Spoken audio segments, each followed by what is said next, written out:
Hello and welcome back to the Trek, and today we're gonna close this chapter, and that is, can Ferrari make it back to the top? Can Lewis make it back to the top? And now we're here to ask, if Lewis does win his 8th title in 2026, what happens in Ferrari? Does he stay? Does he leave? At first it sounds like the perfect ending. He gets his 8th title with Ferrari are back on top, and everybody lives happily ever after. More specifically, me, because I love Ferrari, and you know, there's bias there, but I actually think that winning the championship could create a much, I don't know if problem is the right word, or friction. It could cause friction in the team, but I don't see it going smooth. But the question is, does Lewis retire? And I made a video explaining why Mercedes are going to struggle to keep up with Ferrari and the constructors, especially with the development and some of the reliability issues that they're facing. So I won't go too deep into that. Instead, let's assume Ferrari have the best car. Lewis wins the championship and finally gets the 8th title. What happens next? Could he retire the same way that Nico did? And after the trophy ceremony, he's just like, yeah, I'm done. I'm happy with it. You also have to look at where Lewis is in his career. He has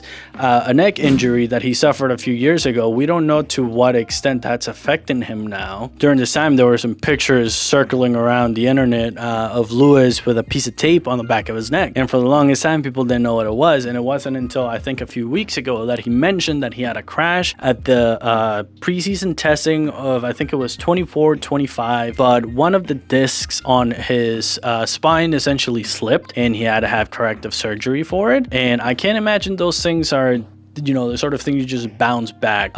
Not as a normal person, never mind as a Formula 1 driver. Realize it's a very sensitive part of the body, and if you're constantly putting your body through all those G's, he has to be thinking about this neck injury. And it's like, if he keeps pushing, is it going to cause irreparable damage, things that he can't go back and fix? Yeah, you have to think about that. You can't not consider those things in this sport. And now we're entering into an era where these AI assisted cars that, from everything we've heard, could be around until 2031. Does Lewis really want to stick around for another 5 years driving these cars? Or is winning title number 8 the perfect way to walk away from all of this? If he does retire, Ferrari suddenly have a huge decision to make. Who replaces him? Do they go after another experienced driver, or do they finally pair a veteran with a young driver? Ferrari could, and honestly, they have a lot of options as far as where to go here. There's Ollie Bearman. He did amazing for his debut in Ferrari in 2024. I swear, people forget that he's the youngest point scorer for Ferrari. Nobody talks about that, but could they bring Carlos Sainz back? Probably not, but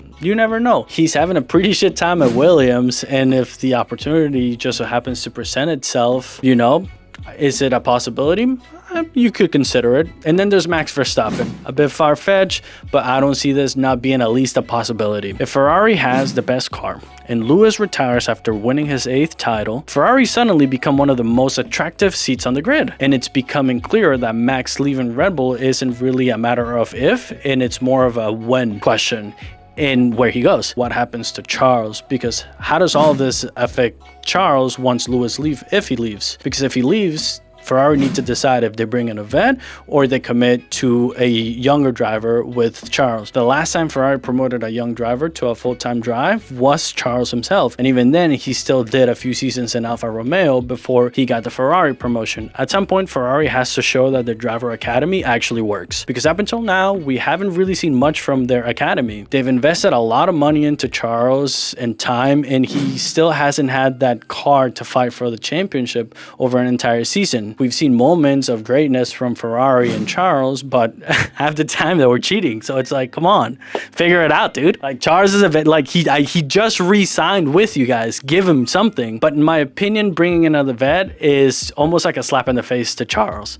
If Max joins Ferrari, there's no way that Charles doesn't get pushed into the background. Max is Max because he backs up everything on the track. And if Ferrari sign him, there's no way he doesn't have a massive influence on how that team operates, regardless of Ferrari's culture. On the other hand, if they promote someone like Bearman, they finally have something almost every top team has already embraced, and that is a veteran and a young driver pairing. I'm kind of amazed at the fact Ferrari still haven't adopted to this.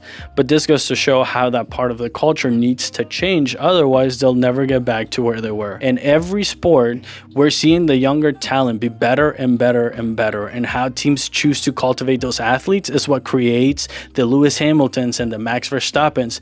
And if honestly, we want to take this over to football, because I'm not saying soccer, we got Lamine Yamal. Look at him. I mean, 18, 19-year-olds just absolutely dominating the sports that they're in. It's incredible to see this. But anyway, I digress. So if they sign Bearman, Charles becomes the leader, Bearman develops alongside him, and Ferrari finally start building around the future instead of looking outside of the team and trying to catch up to these top teams. I mean, how many times do we see this where the current champion goes to Ferrari and Ferrari are like, okay, we got the champion now, they should be able to take this car to victory, but it's like every time they don't actually give them a good car. Look at what they did to my boy Fernando, man. Look at what they did. Look at what they did to Sebastian, my guy. They completely destroyed his career after he went back to back at Red Bull. Like, what? Huh? All it's doing is giving the vets a bad name. So Ferrari signed Bearman. Charles becomes a leader. Bearman develops alongside him. Ferrari start building around the future instead of looking outside of the team. Then you can take it even further. Does Ferrari focus on Charles now, develop Bearman over the next few years, and then by the time Charles eventually retires or leaves, somebody like Kimi is ready to step into the team? You got to think about it. He's Italian. He eventually needs to drive for the Italian team. It's a rule. This is one of those things where, again, it's not a matter of if, it's a matter of when. And that could set Ferrari out for the next generation of Formula 1 drivers. Almost like another Lewis versus Max era, except this time Ferrari have both drivers. They got Max and they got Lewis. There are so many things that could happen if Lewis wins the championship and he decides to retire, and I don't think we're going to see any of it coming. If it happens, it'll just be like when we found out that Lewis was joining Ferrari completely out of the blue, and a Spaniard is going to get screwed in the process. They're going to give him a mistake with some shit at the end of it and tell him to go be happy somewhere else. I may be at Tifosi, but I'm still upset about what they did to Carlos. So let me know what you guys think about this. Does Lewis retire if he wins his title? And if he does, who does Ferrari promote to that full-time driver seat? I'm interested to know what you guys think. Personally, I think it should be Bearman. I think he's earned it. He's showing up Ocon. I don't think Ocon has given him as much of a challenge as Lewis would give him if he was in Ferrari, and I think that's why we haven't seen that much out of Bearman. But what we have seen is just absolutely amazing, and I think if Lewis leaves, that seat belongs rightfully to Oliver Bearman, also a Ferrari development driver, young driver. You know what I'm trying to say. But that's who should go if Lewis decides to leave. Let me know what you guys think. Let me know who you would promote. I swear to God, if any of you say Lance Stroll, stop watching my videos. Until the next time, Bucks.